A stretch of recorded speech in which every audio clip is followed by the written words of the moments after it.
दोस्तों, आज की तेज रफ्तार जिंदगी में हम हर दिन दौड़ते रहते हैं, काम, पैसे और दुनियावी शोर शराबे के पीछे।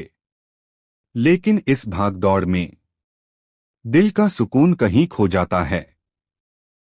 आज मैं आपको बताने वाला हूं दिल को सुकून देने वाले 7 रूहानी राज। ये वो बातें हैं जिन्हें अपनाकर आपकी जिंदगी बदल सकती है। हम अक्सर सोचते हैं कि शांति बड़ी गाड़ियों में है, महंगी चीजों में है या शोरगुल से दूर किसी पहाड़ पर है। लेकिन सच्चाई ये है कि असली शांति हमारे अंदर छुपी है। जब इंसान खुद से जुड़ जाता है, जब वो अपने दिल और रूह की आवाज सुनता है, तो बाहर की दुनिया चाहे जैसी भी हो, वो भीतर से मजबूत और शांत रहता है। याद रखिए, बाहर की चीजें बदल सकती हैं, लेकिन दिल की शांति हमेशा आपके हाथ में है। दुआ इंसान और उसके रब के बीच का सबसे पवित्र रिश्ता है। जब इंसान परेशानियों में डूब जाता है और उसके पास कोई सहारा नहीं होता, तो दुआ ही उसका सहारा बनती है। दुआ सिर्फ अल्फाज नहीं, बल्कि दिल की गहराई से निकली हुई पुकार होती है। और यकीन मानिए, अल्लाह कभी किसी की दुआ को बेकार नहीं जाने देता। शायद जवाब देर से मिले, लेकिन जब मिलता है तो वो इंसान की सोच से कहीं बड़ा होता है।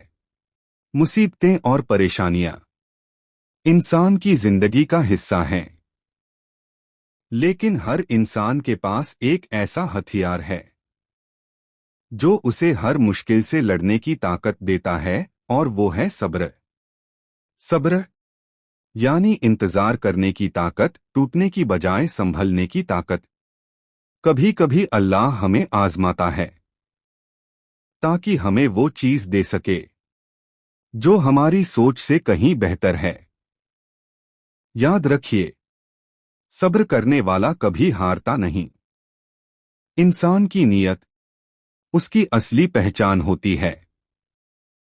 अगर नीयत साफ है तो छोटे से छोटे काम में भी बरकत मिलती है, लेकिन अगर नीयत खराब हो तो बड़े से बड़ा काम भी बेकार हो जाता है।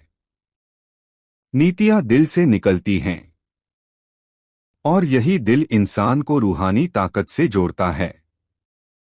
इसलिए हमेशा नेक नीयत रखें, क्योंकि नीयत ही इंसान की रूह का आईना। जरा सोचिए, सुबह की ताजी हवा, आसमान में चमकते सितारे, नदियों की कलकल ध्वनि, ये सब चीजें हमें क्यों सुकून देती हैं? क्योंकि ये अल्लाह की बनाई हुई निशानियां हैं। जो इंसान प्रकृति से जुड़ जाता है, वो हमेशा दिल से हल्का और खुश रहता है। पेड़ों के नीचे बैठना, आसमान को देखना, पानी की लहरों को सुनना, ये सब हमें याद दिलाते हैं कि हम अकेले नहीं हैं। हमारी रूह इस कुदरत का हिस्सा है। माफ करना आसान नहीं है, लेकिन यही सबसे बड़ी ताकत है। कभी कभी किसी ने हमें तकलीफ दी होती है, और हम सालों तक उस दर्द को ढोते रहते हैं। लेकिन जब हम दिल से माफ कर देते हैं, तो सबसे ज्यादा राहत हमें ही मिलती है। माफी दिल का बोझ हल्का करती है और रूह को सुकून देती है। याद रखिए, माफ करने वाला हमेशा ऊंचा रहता है। दोस्तों, जिंदगी में अगर सुकून चाहिए तो शुक्र करना सीखिए। शुक्र अदा करना यानी छोटी छोटी नेमतों की कदर करना। हम हर दिन सांस ले रहे हैं, ये भी एक नेमत है। हमारे पास खाना, घर, परिवार है, ये भी अल्लाह की रहमत है। जिस इंसान की जुबान पर शुक्र होता है, उसकी जिंदगी में कभी कमी नहीं आती। शुक्र दिल को अमीर बना देता है। अगर यह वीडियो आपको पसंद आया हो तो चैनल को लाइक, शेयर, सब्सक्राइब जरूर करें और बेल आइकन दबाना मत भूलें ताकि आप ऐसे ही रूहानी और दिल को छू लेने वाले वीडियो मिस न करें।